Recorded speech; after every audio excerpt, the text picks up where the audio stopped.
nhẹ trong số tụi nó có nhiều mù tụi tuần thôi ở tròn tu nó chịu mù đó đó cho nó ý chuyện nó cái thuộc tài nhé nó đón cái này vậy bây giờ nó cái thuộc tài này nó cái thuộc tài chỉ một đất đó cho nó sợ nổi theo này ca nữa một tí nữa có mới rau tàn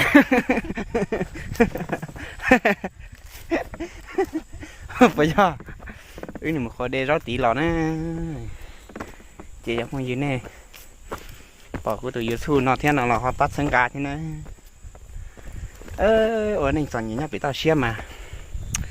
nó từ là sòn nhẹ đi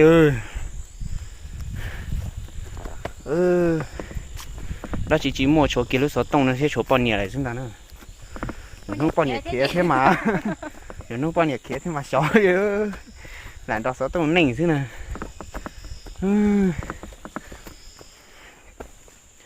nỉnh xóa nhẹ thôi để nó bao nhiêu kia mà cứ ăn gì nó vậy nhưng mà nó bán bài cho lỡ hay luôn nhá trong cho lỡ hay luôn nhá trong cho lỡ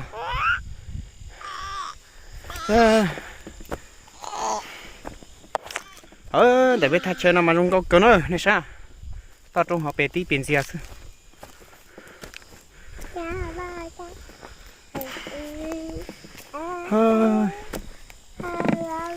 con nhớ mà con nhớ chập lời nữa để ôi giả là chỉ là cho lời thuật tàn cho lên nè yêu nè rồi nhỏ coi pin cái bánh cho là một sao vậy một chua tên đấy là chỉ mà cho lời thuật tàn đi chứ cho bùa lại thì nó thì chỉ lại thế mà lấy mình chi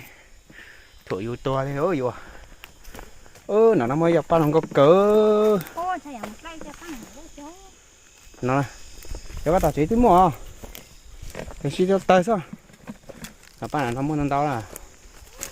này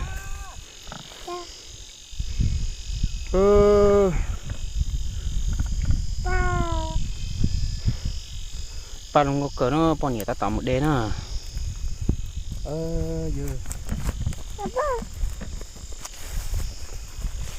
nhớ tao share chỉ bỏ các chỉ chế là thay đây video nó cho số YouTube điện thoại theo sẽ này bộ sân cá đây đến này sân cá nó là hơn cho share rõ ua thế chỉ sân cá chỉ vô thay một chúng mình bỏ chúng mình say chứ dù chứ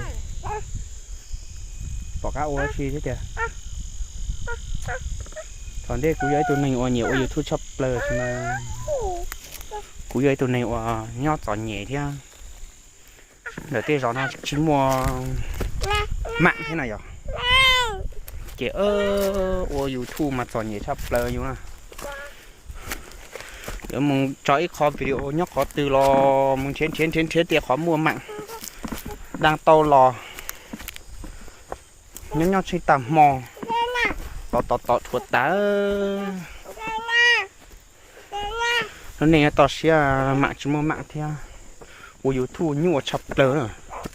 thằng đây đây lúc chúng ta là của YouTube của pin đỡ sẽ để không chỉ mua đã chỉ một tí lúc sọt tung thế này à thì của YouTube mà ôi giỏi nhỉ chập lớn một rồi tê tam mò tỏ kế tê đang tỏ tí nhập kho video xí lò chỉnh chúng mình say thế chúng mình bắt phải chỗ thế tôi sẽ cha sau này không mình nó là ý dạng gấu thế này vì tôi có tiền để nói cuối lên của YouTube thì chỉ chúng mình bắt sang cá chứ chúng mình thì rõ ua thì mà nhua lấy con tông này lấy cho con tông lọ nữa lọ nó là gì mà ý giả liệt tiền như thế nhá pha thế này rồi cái tệ ở mỗi lúa ta con chị này có chị chặt trái các thứ không phát cỡ ít bia bao nhiêu thay đua thế là chỉ ít bia này mà thay gì tôi này nó sẽต้องthay đua đua nhưng mà có tí lo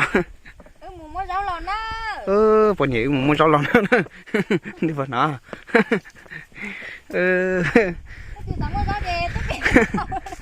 tôi phải ta xía là mua rau nữa mua rau mua cờ nó phải nó nào cái phải tao xía là mà sắm mua rau ở từ mua này nó bị chia chia vậy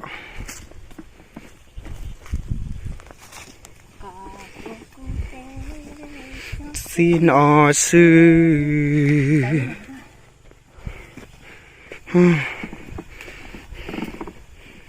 chúng sẽ chập lời lúc nào này